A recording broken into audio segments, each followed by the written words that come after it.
Estaba en otro país del bloque este, un antiguo país del bloque del este. Ahora es un país que forma parte de la Unión Europea. Pero, como en el caso del otro del que hablé, di una serie y hablé como siempre. Expuse quién es Babilonia, qué es la bestia, etcétera. Y eso no cae bien a todos. En una de esas reuniones, uno de los académicos era en realidad mi traductor. Y yo estaba dando una conferencia a esta audiencia, y yo estaba hablando en inglés y él estaba traduciendo al idioma del país. Y no estaba traduciendo lo que estaba diciendo, pero había personas en la audiencia que eran capaces de hablar inglés y lo corrigieron. Y dijeron, no, no, no, no, eso no es lo que él dijo. No quería traducir cuando decía algo muy directo, o cuando llamaba a las cosas por su nombre, o cuando expuse al papado como la bestia, no quería hacerlo. Y finalmente se molestó tanto que apagó el micrófono y simplemente se bajó del escenario. Lo cual es bastante vergonzoso, ¿verdad? Y es interesante para mí que el que se acercó y tomó el micrófono fue el presidente de la conferencia. Eh, Inmediatamente, todo el ambiente cambió, porque él estaba exactamente en la misma página. Así que, pueden ver que no todos los líderes están necesariamente del otro lado de la cerca. Y tuvimos una gran relación. También es interesante que di más conferencias en este país particular y en una de las iglesias a las que me asignaron para hacer una campaña, el pastor era un pastor joven y en mi opinión era extremadamente liberal.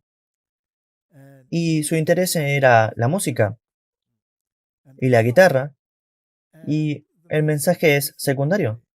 Todo lo que tienes que hacer es ser feliz y tener una buena sesión de adoración, casi carismático.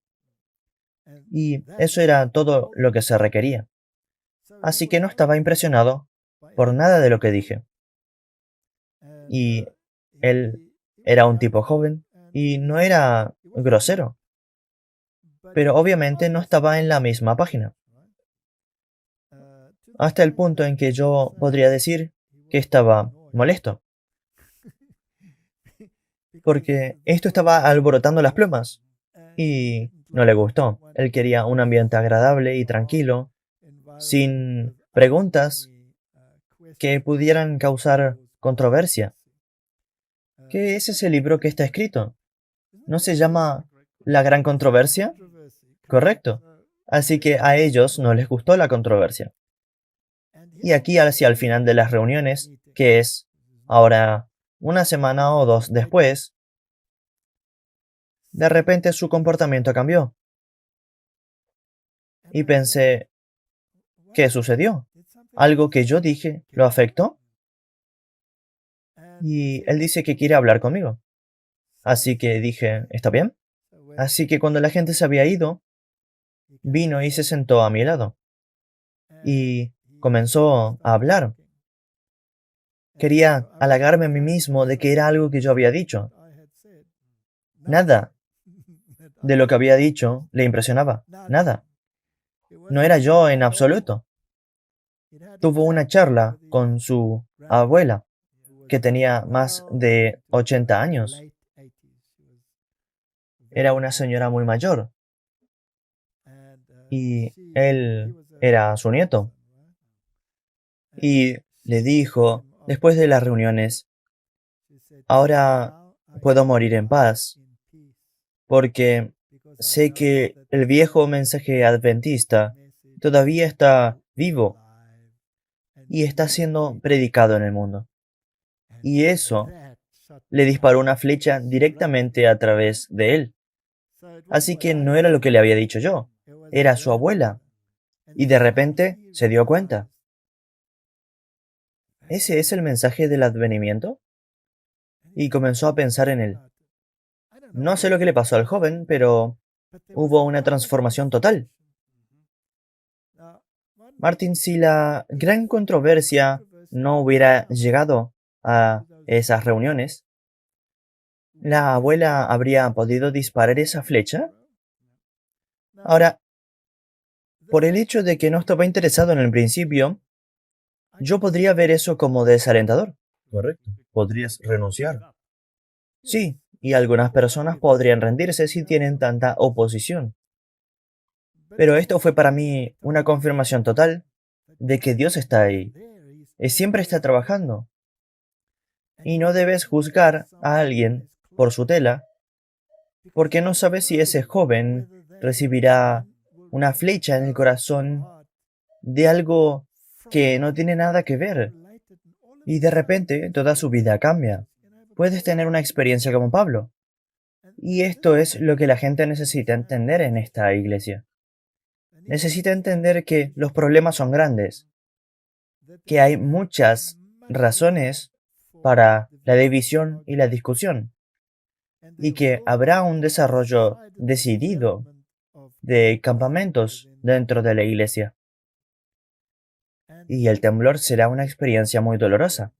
No será un jardín de rosas por el cual atravesar. No. Y Dios nunca prometió un jardín de rosas. Y esto es lo que me gusta de la Biblia. Dios es muy honesto. Dice que en este mundo tendrás tribulación.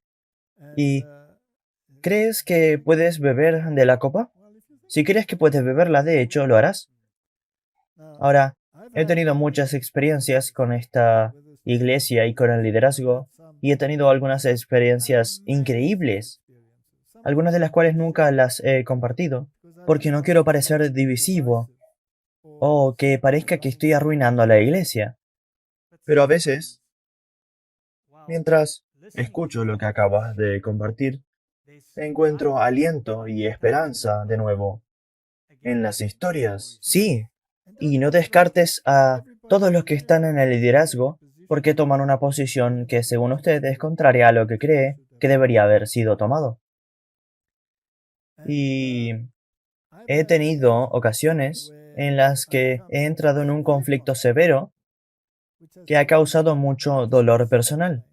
Quiero decir, me han prohibido en países, me han acusado, me han entregado a las autoridades. He tenido muchas experiencias. Algunas de ellas han sido muy hirientes.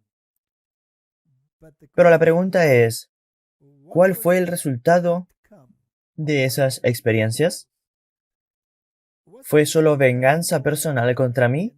¿O siempre hubo algún atributo doctrinal importante que se adjuntó al evento? En otras palabras, mi pregunta debería ser, ¿qué fue lo que Dios quiso destacar a través del evento? Y luego la persona tiene que pasar a un segundo plano. No es importante lo que le suceda. ¿Cuál es el resultado? ¿Se ha vuelto un tema en particular prominente? Y tal vez deberíamos hablar de eso en otra sesión, porque podríamos seguir para siempre cuando se trata de estas experiencias. Y siempre he sido muy reacio a hablar de estas experiencias, porque la gente dirá, ¿por qué lo estás contando? Bien, les cuento porque sucedieron. Y no les he dicho hasta ahora porque pensé que podría ser hiriente. Pero al reflexionar, podría ser útil para algunas personas entender que estamos tratando con un problema mucho mayor que sus propios sentimientos personales. Y cuando Dios trata con esta iglesia, todos, desde los más altos hasta los más bajos, están en el proceso de moldeado. Y nunca se sabe cuándo tendrá lugar esa experiencia de dardos. Nunca se sabe. Y si no hay una decisión que debe tomarse en la que tienes que defender algo, incluso si te cuesta, entonces ¿cómo puede un problema volverse prominente? Cuando tratamos de responder a la pregunta de estas personas, ¿por qué sucede esto en la iglesia y por qué eso está sucediendo en la iglesia y por qué el liderazgo ha tomado esta posición y no esa posición? Entonces me gustaría animarlos y decir, ¿por qué Dios lo ha permitido? ¿Y qué está haciendo prominente a través de ello? ¿Y cuántas personas están tomando una posición debido a ello? No en un sentido de declarar la guerra contra los individuos, pero defendiendo una verdad particular. Devolver la verdad donde se supone que debe estar. A eso es a donde tenemos que apuntar. Y lo que me encantaría, ¿cuál sería mi recompensa final en el mundo si la gente creyera en la Biblia y en el espíritu de profecía?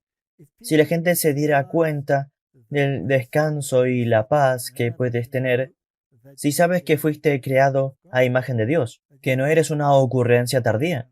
Si puedes tener un estilo de vida que te mantendrá saludable y protegido bajo el cuidado de Dios y que puedes disfrutarlo. Y que Él ha provisto. Sí, y no es un sufrimiento, es un gozo absoluto. Si alguien pudiera entender eso y abrazarlo en lugar de luchar contra él. Pero, Martin, en muchos aspectos es una quimera, porque tendrás una guerra. Cuando se trate de lidiar con el plato de una persona, cuando esa persona de repente lo capte, tendrás a alguien que está en perfecta unión con tu pensamiento y el pensamiento de la Biblia y el espíritu de profecía. Pero de nuevo tendrá una guerra. Ya sea que la guerra venga de sus colegas o de sus amigos o de su familia, de su esposa o de sus hijos, va a tener una guerra. Y él tendrá que pelear y ver su camino a través de ella. Y qué alegría absoluta experimentará cuando uno de sus seres queridos acepte. Y por lo tanto la guerra continuará hasta el último triunfo. Y es interesante. Todo el tiempo mencionaste antes, no te tomes esto como algo personal, porque la guerra no es contra ti. No, una vez que la conviertas en una guerra personal, la has perdido. La guerra es contra ese libro y el espíritu de profecía. Correcto. Y hablaremos de algunas historias más en el siguiente. Espero que sí.